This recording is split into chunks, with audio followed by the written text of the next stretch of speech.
Okay, so ladies and gentlemen, thank you for coming to our session today. I'm quite excited about speaking to the respected media group, and also excited about having a session with Ikeda-san today. So today, I think I will first talk about my currency view. I'm bearish on the dollar yen still, down to 100 to 105. Okay, and then as you know, politics, Japanese politics is becoming quite interesting in the financial market. So I will briefly review how politics can impact Japanese markets. And I think last time I checked, dollar yen was trading mid 109, and it's an interesting time to talk about FX because I was back at my home in Ishikawa-ken, where I grew up, and I was talking to my friends from high school, and one of them is running Kushiage shop, right? And until recently, he didn't have any foreign visitors. But starting from last year, he started to see increasing number of foreign customers, and that's really changing their life. They're trying to learn English, trying to reformat the advertisement so that they can invite foreign customers. So I think the foreign exchange rate is clearly changing our day-to-day life. And 2016 is a very, very challenging year for us and for anyone in the financial market, in a sense that you have to have different views for different time horizons for the Japanese yen.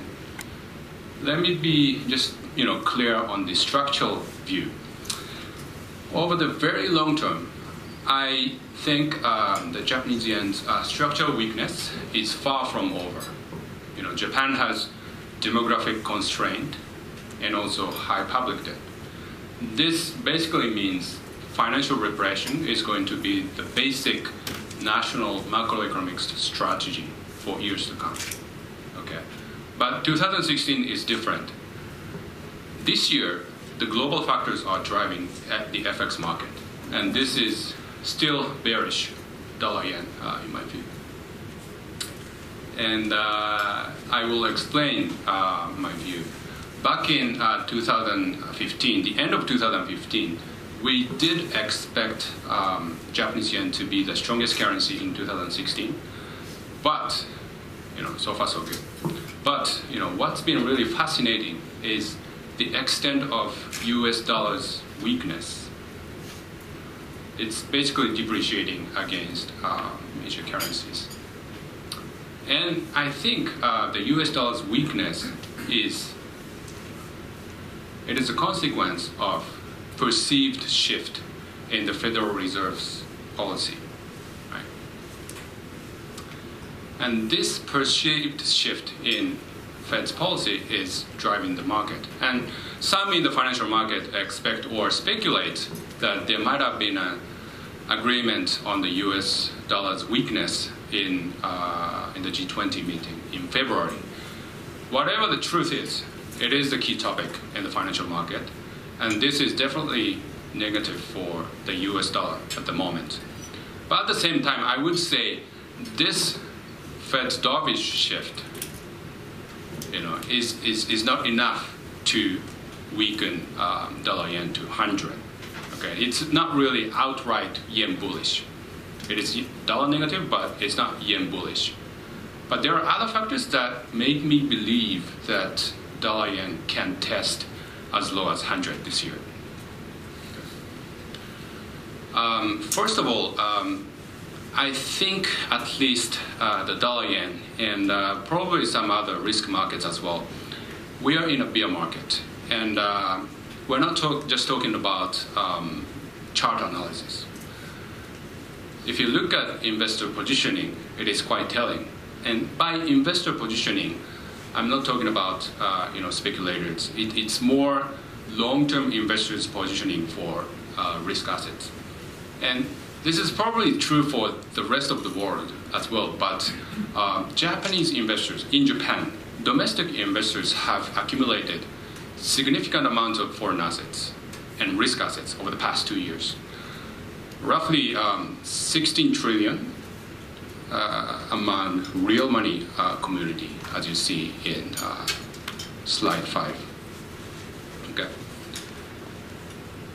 But then the global condition has changed, and market levels are much lower than during the good times. And this really suggests the natural investor response is to be defensive. So sell on strength pressure will probably intensify when the dollar yen increases, but when the dollar yen falls, deep buying probably wouldn't emerge as quickly. And this basically means dollar yen's supply-demand balance is not likely to improve anytime soon. Okay. And second, we always talk about ECB, BOJ, Federal Reserve, but it's quite important to at least keep in mind that at the moment, the financial market is driving economy and politics and policy, not the other way around. And this is a significant difference from last year.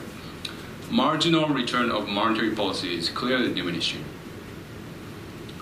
So, for example, until last year, we all remember that, including myself, we listened to the BOJ and we acted as the BOJ wanted. Okay. But this is no longer the case. The key theme in the financial market last year was don't fight the central bank, I would say, until the first half of last year. But this year, the limit of monetary policy is really the key focus in the financial market. Okay. And it seems that in the FX market, the market is just trying to correct dislocation, which is partly result of diverging monetary policies until last year. So Japanese yen still looks inexpensive, and the US dollar still looks expensive, meaning dollar yen still looks expensive. And it seems that it is gravitating towards 100 to 105 range, where it looks no longer expensive. Okay. And finally, the global macro condition is not stable at the moment, and it is not good enough to attract money into risky assets. I'm not going to go into details of economic argument, but if you look at the Japanese yen and Japanese equity, it is clear that we all know Japanese interest rates are excessively low, and money is supposed to fly into risky assets out of JGB, but it's not happening. One good reason is because it's the defensive nature of investors. Return of capital is still more important than return on capital. And the global macro condition is not convincing enough to change this very basic dynamics.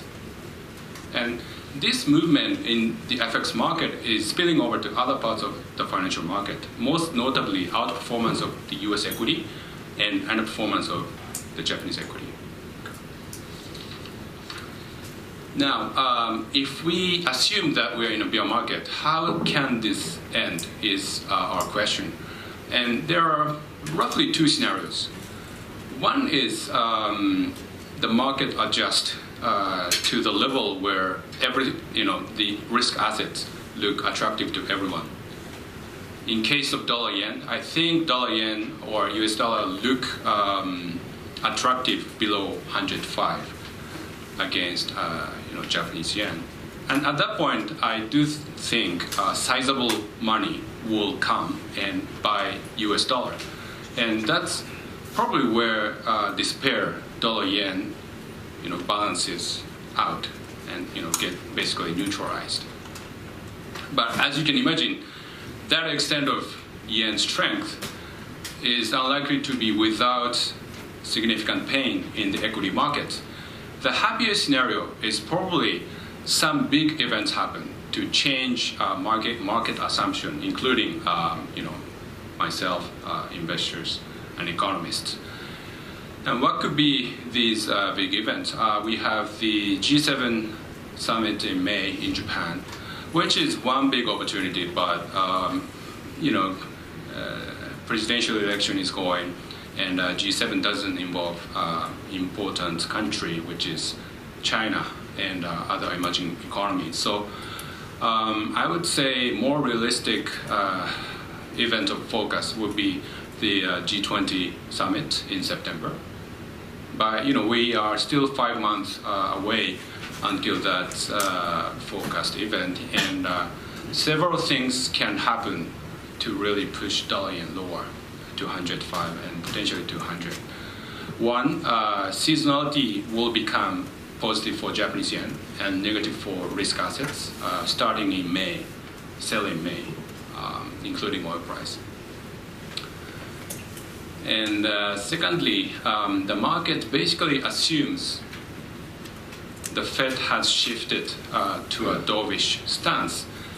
So the currency market's reaction to US economic data is likely to be asymmetric, so reacting to more negative data and not reacting to good US data.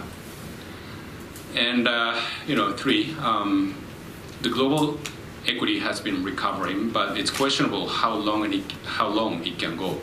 As I said, marginal return of monetary policy is diminishing, and how much the dovish Fed can do to the global equity market is, at least questionable in my view.